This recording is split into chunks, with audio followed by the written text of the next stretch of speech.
অৰ্জুন, যেতিয়ালৈকে ভগৱদ গীতাৰ জ্ঞান আচৰণ প্ৰতিজন ব্যক্তিৰ প্ৰতিজন গৃহস্থীৰ মাজত আছিলে, তেতিয়া মানৱ জীৱনৰ সৰ্বোত্তম সুখ, শান্তি, আনকি দেৱত্ব আৰু ঈশ্বৰত্ব বিকাশ হৈছিল আমাৰ সমাজৰ মাজত। এজন এজন মানুহৰ জীৱনত দেৱত্বৰ বিকাশ ঘটিছিল, এজন এজন মানুহৰ মাজত ঈশ্বৰত্বৰ বিকাশ ঘটিছিল। কিন্তু কালক্ৰমত সময়ৰ কুটিল গতিত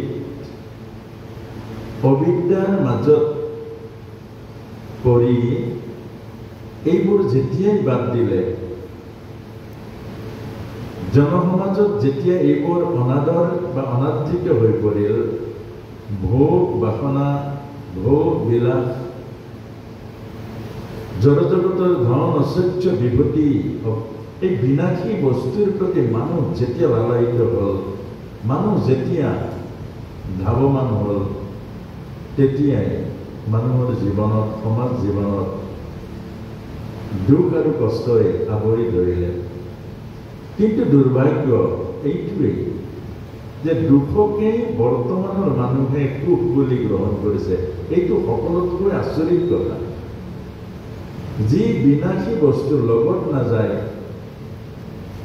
যি বস্তুৱে এজন মানুহৰ জীৱনত কোনো প্ৰভাৱ বিস্তাৰ নকৰে, দুখত নামাতে, আনন্দ নিদিয়ে, আনকি লগত নাযায়, সেই বস্তুৰ প্ৰতি মানুহ ইমান ব্যাকুল হৈ পৰিছে যে তাক কেতিয়াও বুজাই কোনো জ্ঞানে তাক মটিভেট কৰিব নোৱাৰে, কোনো জ্ঞানে বুজাব নোৱাৰে। যিদৰে এটা গাহৰিক বুজাব নোৱাৰে, যিদৰে এটা গাহৰিক বুজাব নোৱাৰে যে পায়স আৰু বিস্তাৰ মাজৰ পাৰ্থক্য,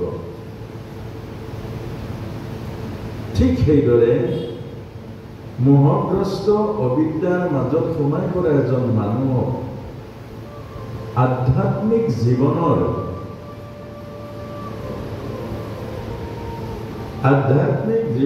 সুখ আৰু যিটো আনন্দ, যিটো তৃপ্তি, এই কথাখিনি বুজাব নোৱাৰে।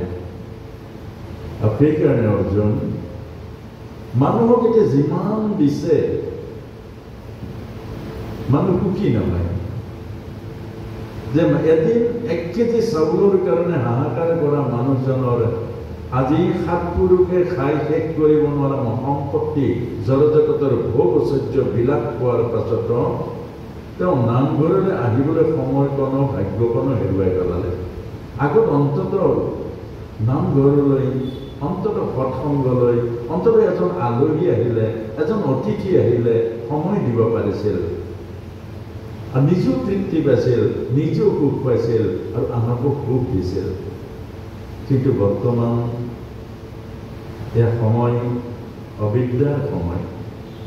অবিদ্যাৰ অৰ্থটোৱে হ'ল দেহ ভাৱনা, বিদ্যাৰ অৰ্থ হ'ল আত্মভাৱনা। বডি কনচিয়াছটোৱেই হ'ল অবিদ্যা। সমস্ত জ্ঞানৰ য'ত অজ্ঞানতা আৱৰিছে, সমস্ত জ্ঞানক য'ত অজ্ঞানতাই আৱৰিছে, সেই অজ্ঞানতাই হ'ল দেহ ভাৱনা। আৰু সেই দেহ ভাৱনাৰ পৰা মানুহক মুক্ত কৰা, অৰ্থাৎ জীৱক মুক্ত কৰাটো, দেহ ভাৱনাৰ পৰা জীৱক উদ্ধাৰ কৰাটো, এইটোৱে হ'ল আধ্যাত্মবাদ। ইয়াৰ হ'ল ভগৱত গীতা, ভগৱত গীতাৰ জ্ঞান আৰু ভাগৱতৰ আচৰণ। যাই হোক, ভগৱান কৃষ্ণই অৰ্জুনক বুজাইছে যে মই যত্ন কৰিছোঁ, তুমিও যত্ন কৰা। কেলে যে এতিয়াও ভগৱত গীতা বিনাশ হোৱা নাই, ভগৱত গীতাৰ জ্ঞান বিনাশ হোৱা নাই, এতিয়াও ভাগৱত ধৰ্ম নষ্ট হোৱা নাই, এতিয়াও ভাগৱতৰ আচৰণবোৰ শেষ হৈ যোৱা নাই। গতিকে অৰ্জুন, কৰ্মণ্যবাধিকাৰস্তে মা ফলেষু কদাচন। সন্তসকলক কৈছে হতাশ নহবা, তোমাৰ কাম যত্ন কৰা, তোমাৰ কামেই হ'ল যত্ন কৰা। কোন পৰিৱৰ্তন হৈছে, কাৰ জীৱনত কিমান প্ৰভাৱ পৰিছে, কাৰ জীৱনত কিমান আধ্যাত্মিকতাৰ সুখ শান্তি পাইছে, এইটো তুমি বিচাৰ নকৰিবা। বিচাৰ কৰিলে হতাশ হৈ যাবা। তোমাৰ সেৱাবোৰ স্তব্ধ হৈ পৰিব। গতিকে হে অৰ্জুন, এয়া যুগ প্ৰভাৱ, এয়া সময়ৰ প্ৰভাৱ, এয়া কালৰ প্ৰভাৱ।